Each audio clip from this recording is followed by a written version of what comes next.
Welcome in. It's the Second Cut Podcast. I'm Rick Gehman, and we are recapping a nearly complete second round, a suspended second round of the Wyndham Championship. Joining me to do just that, Greg DuCharme is here. What up, Greg?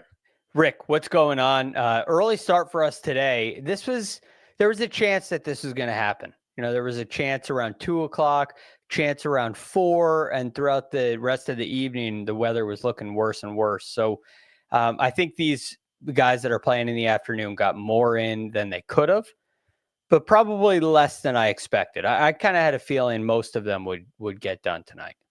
Yeah, we were texting in the group chat like, hey, we would normally like to go after the guys at the top of the leaderboard who completed their rounds, but let's be real, if they shut this down for who knows how long, a couple guys, if golf is not on, we should be on. People should be watching us. So I figured that was the right call. Yeah, we can't leave the people hanging, leave them with nothing else to do, watching a baseball game or something. So we're going to give you some golf to hear about. Very quickly, I'll give you the cliff notes on the John Daly thing. Yes, please do. What a vibe. Unbelievable. Okay. You were 100% correct in that there is just nothing that will happen on the golf course that will shake that man. So just doesn't care if you hit a bad shot, doesn't really care if you hit a good shot. He'll celebrate it with you, but it was a lot of fun. I'll tell you what, Greg, I played pretty great, which helped, and it was exactly what I think everybody wanted to get out of that. It was really a great time.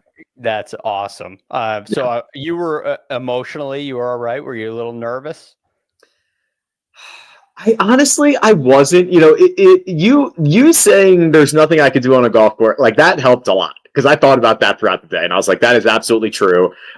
He is listen, there's a reason people really like. He's very charismatic, right? I mean, he is very charismatic. He makes you feel very comfortable immediately. This is the second time I've met him now, and he's very easy to get along with. So that puts you at ease right away. And I'm not the only one out there. We've got other people out there. So it's not like I was the only focus, nor did I want to be. So no, it ended up being I had just the right amount of spotlight on me, which was very, very little. Now he's gotten older, obviously, as everybody has. He won a major championship in 1991, the year I was born. How's his game? Pretty sharp, man. So it's funny. I parred like the first 3 or 4 holes, and Mina was like, "Hey, you're keeping up with John Daly," and I'm like, "He's 2 under," and it was the easiest 2 under you've ever seen. He steps up there, he whacks one down the fairway, he hits it to 8 feet, he rolls. Like it was very simple. Yeah, I mean, he still hits it pretty good. He's got a very solid game for sure. Yeah, that is sweet. It's amazing if you're like a scratch player, a +2, you're winning club championships at your club and you think you've got game, and then you go play with a tour player and the round ends and you feel like you kept up and they shot 66 and you shot 76. It's like not even close. But yeah, because they make it look so easy, it doesn't feel. I mean, there are some players that will just impress the daylights out of you, but ultimately, it's simple golf. It's really cool. I'm glad you got to see it. I think his worst holes were basically tapping in for par, right? So you didn't make you made a par, but there was zero stress in it. You had a 50% chance or 30 to 50% chance of making birdie, depending on where you hit your approach to, and you just tapped in for par. Is like the worst outcome he had. It was pretty crazy. Yeah, it's fun to watch. It kind of feels like you're in a video game. The Golf Club 2019.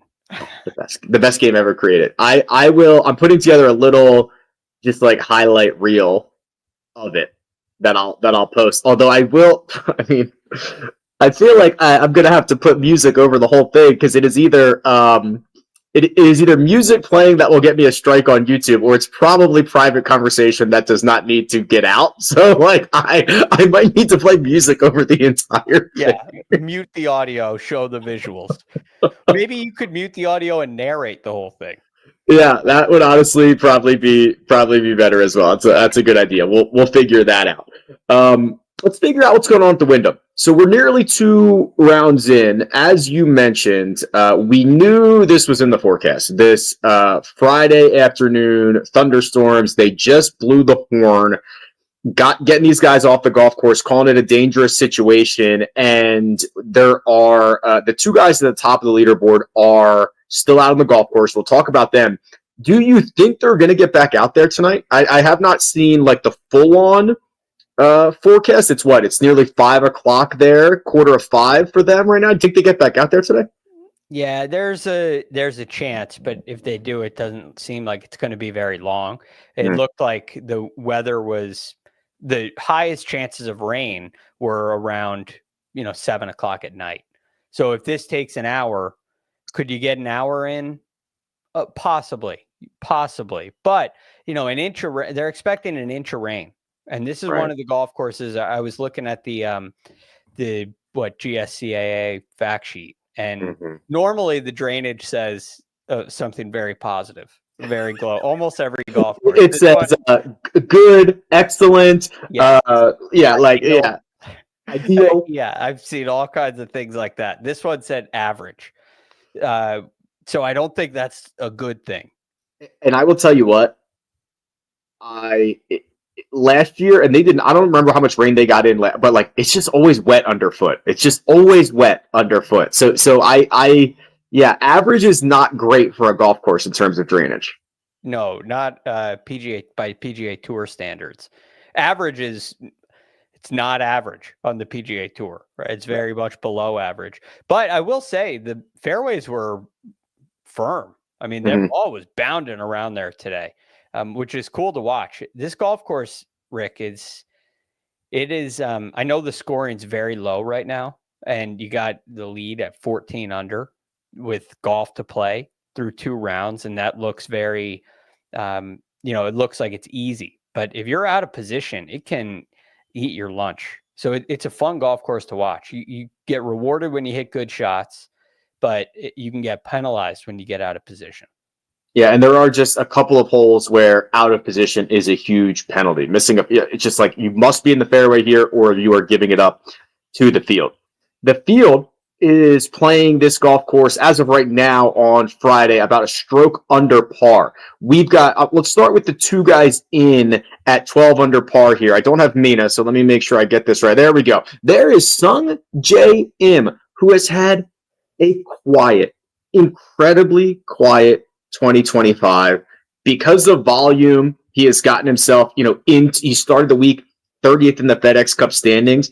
He has done something I thought I'd never see, Greg, which is lose strokes on approach a dozen straight. I don't know what he's up to, a dozen straight events. He has opened up this week with a pair of 64s, including this round right here, which I have the scorecard up on YouTube. An eagle on 15. He started on the back, a birdie on 17, and then 3 separate birdies on the front 9, his second 9 to post that second 64 of the week. This is amazing because it's very surprising. It's been a real struggle for him with his iron play. I mean, he's 175th on the PGA Tour in strokes gained approach entering this week. But there's something to this because he's 12th in driving accuracy. And so far this week, he's hit a number of fairways. He hit 11 in round 1. He hit 9 in round 2. That seems to be the mark where you can really put together some good scores. A couple of those misses are in the intermediate cut, and it's no harm, no foul. Maybe you hit it in a fairway bunker, one of the rare fairway bunkers, and you're okay. But when you do hit it in the fairway, it seems like everybody that's playing from the fairway is hitting greens and hitting the greens well. I mean, he averaged 25 feet in his proximity to the hole today, hitting 15 of 18 greens. He's now suddenly 7th for the week in strokes gained approach. I think that has something to do, Rick, with the short clubs you have into the greens.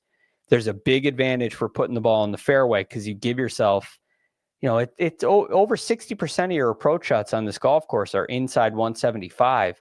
That means 8 irons or less more often than not. And any PGA Tour player with an 8 iron or less in their hands is dangerous. And so Sungjae's been piling those up, keeping the bogeys off the card, doing a really nice job with that. His stat profile is looking really good. He's putting well, but he's not really, I wouldn't say that he's leaning on it. It's looking good for Sungjae. It would be interesting to see how he finishes this, right? He's already in a very good position for the playoffs, for the signature events, for everything like that. But I think if you asked him to grade his 2025, it would not get a very high grade. However, you can turn that around in about 3 weeks, and you just play great at the right time. And if I ask him the same question in 3 weeks, that grade might be a lot better. A couple nice finishes early, like the 3rd at the Century, 4th at the Farmers, tied 5th at the Masters. He was tied 4th at the Farmers as well. Those are the things that he's really living on, but it's been inconsistent. He's missed 8 cuts this year. And I think you're right. You look at this number, he's got 3 top 10s this season. You add 1 here and maybe 3 more in the playoffs. Well, all of a sudden that number goes up to 6 or 7 with a win tacked on there. And you're right. That grade for the season totally changes because you've overcome something. And sometimes that can even be better than just a wall-to-wall great season. Pair of 64s is 12 under par, and as of right now, that's 2 shots off the lead. That is a moving target because the leader is still out on the golf course, not at this moment, but still with holes to play. 7 under par at 63, that's the best round that anybody has posted on this Friday. Patrick Rogers posted it to move up 94 spots on the leaderboard into a tie for 16th, and Mac Meissner also posted it here, Greg, and I'll throw the scorecard up right now. This was a round, let me get this right, there we go, in which he made a bogey on 10 and had 2 separate birdie streaks. So he birdied 5, 6, 7, 13, 14, 15, tacked on 2 more. Oh, that's a beautiful, it's just a very kind of symmetric looking scorecard. I love the way it looks with the circles on there. You add it up, it looks good. I just love everything about this. Yeah, this is one where you sign that and you just keep looking at it. You're like, if it weren't for that box there, this would be nearly perfect. The only thing that keeps it away from being symmetrical is that box. Yep. Other than that, it's near perfect. So really beautiful looking scorecard. Also nice that he's tied for the clubhouse lead. He's hit the same number of fairways as Sunjae Im this week, 20 so far, through 20 out of 28. That's tied 25th. In this field, and he's hit 15 of 18 greens both days.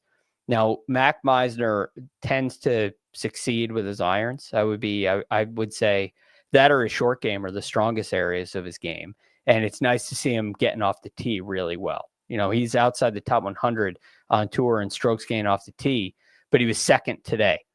And when you get a big bump like that in a specific category, all of a sudden you rise to the top of the leaderboard, especially when you're a competent player like Mac Meissner. So this was through the bag. Every area of the game was really quite good. 7th in putting, 2nd off the tee, like I said, and then you hit 15 of 18 greens, and your short game doesn't quite matter so much. He's got the clubhouse lead, as you mentioned, but it's a tie for 3rd. So if this golf tournament ended right now, he would move up to 107th in the FedEx Cup standings. He would still be outside the playoffs. He would not get in next week. So I'm assuming, Greg, without going back and running the numbers, win and you're in. Solo 2nd might not even do it for Mac. I was saying earlier when he was the solo leader, he was projected to move to 56th. Oh my gosh! Okay, right. So now he's down into a tie for 3rd, and it's 107th. It's a huge difference. But that's what happens. The difference between, tied 3rd's not quite 190 points. It's a little less than that. But a win is 500 points. So you're talking about nearly a 350 point difference. That's a lot of places on the FedEx Cup leaderboard.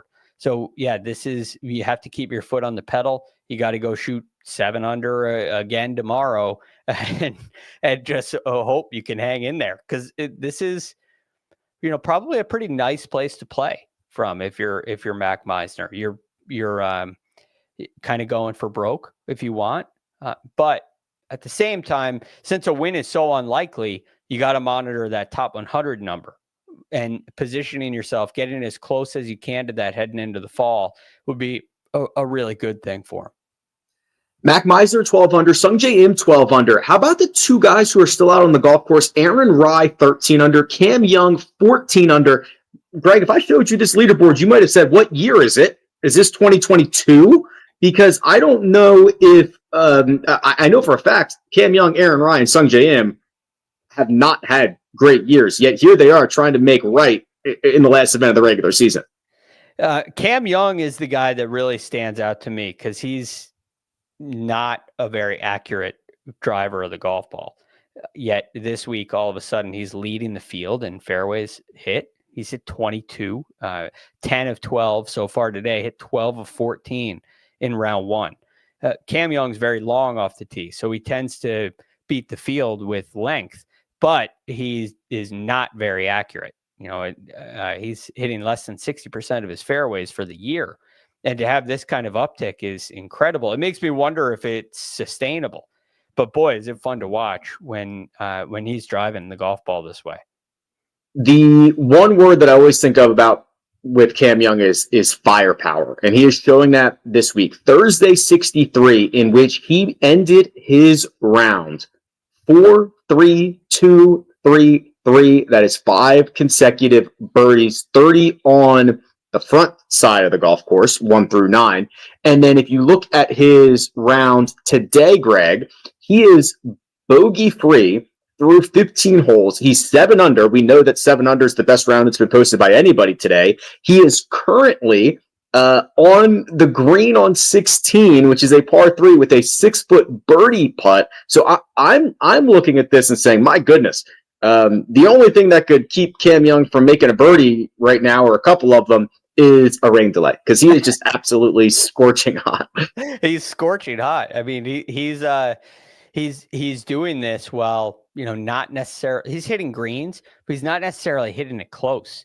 A lot of the guys on the leaderboard yesterday were hitting it. If you look at Joel Damon or Aaron Rai, who we'll talk about, these guys were hitting it really close, and they piled up the opportunities from 15 feet and in.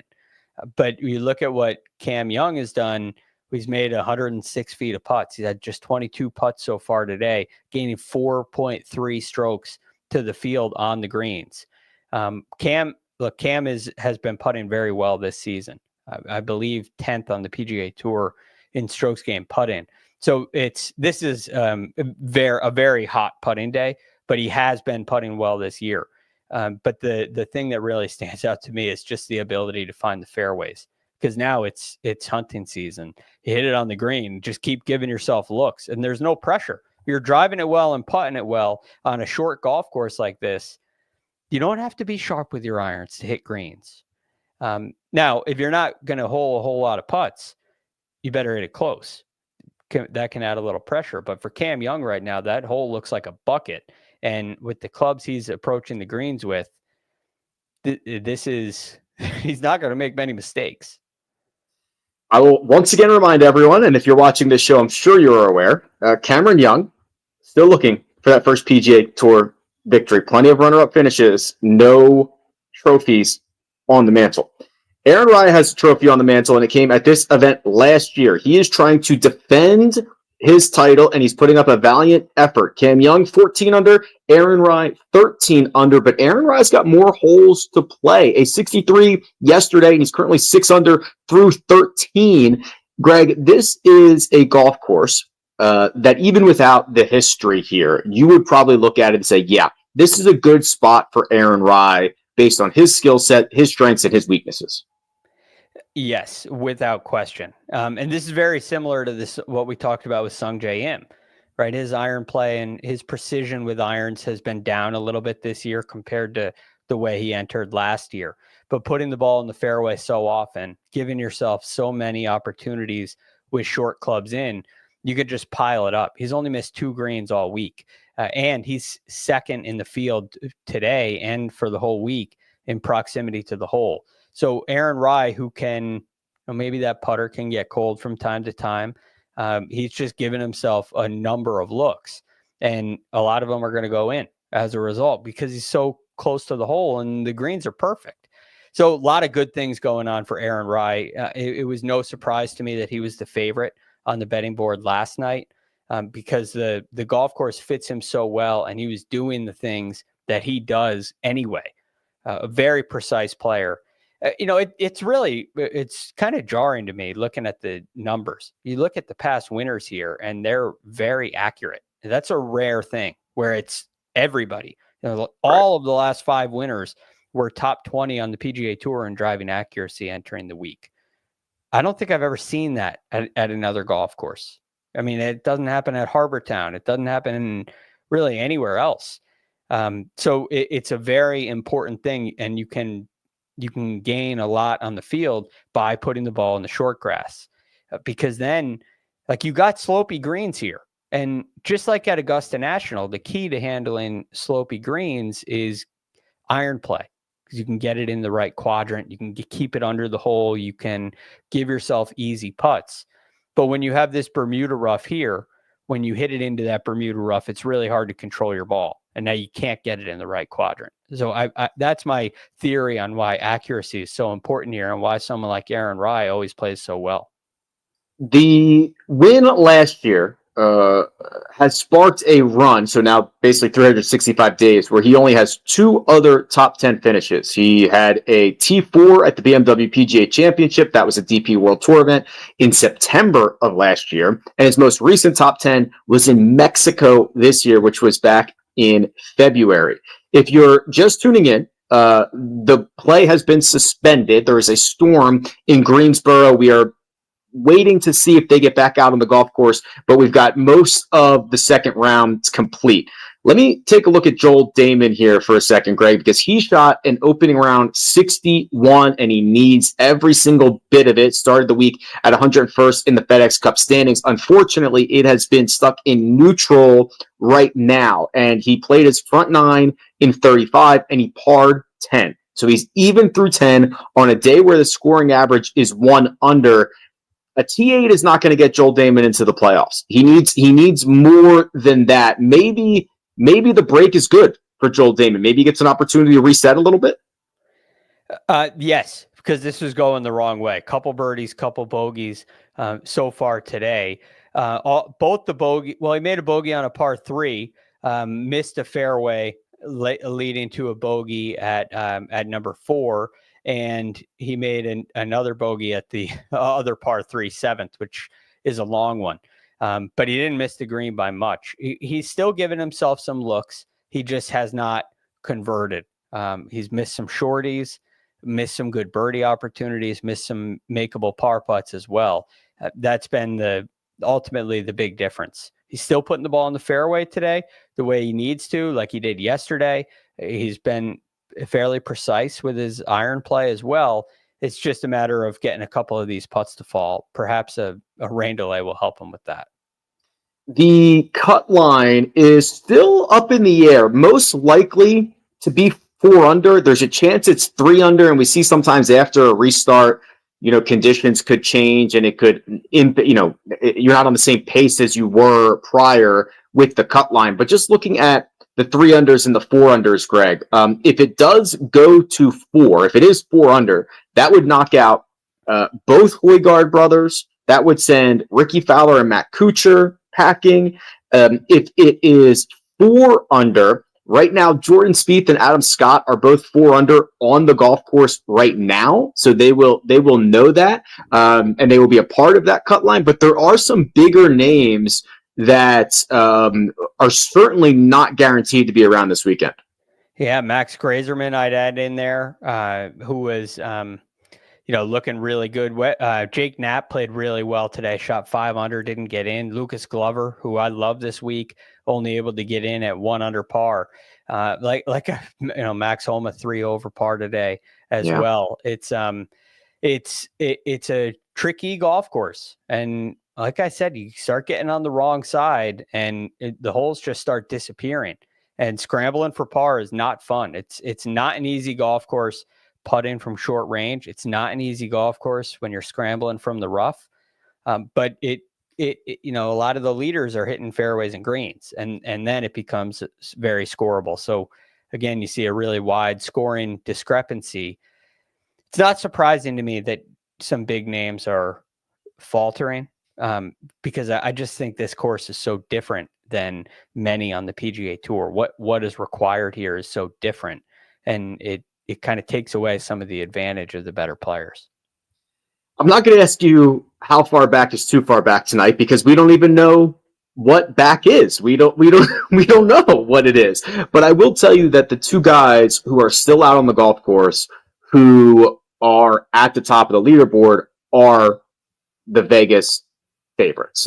Cameron Young is plus 240. Aaron Rye is plus 210, despite being one shot back, but he's got a couple more holes to play. Just give me an idea of what you think the next 9 holes, next 27 holes looks like. We've got lurkers, right? I mean, Kurt Kitayama won last week. He's 6 under right now, back inside the top 10. You could conceivably see somebody make a move over their final 4 or 5 holes, whatever they have left, enter them and put themselves closer to the top of the leaderboard going into the weekend. Yeah, I mean, Joel Damon's only through 10 holes. Yeah. So he could easily rattle off 3 birdies and end up getting to 12 under and putting himself right back in the mix. I think what he's done with his game so far today is still right there.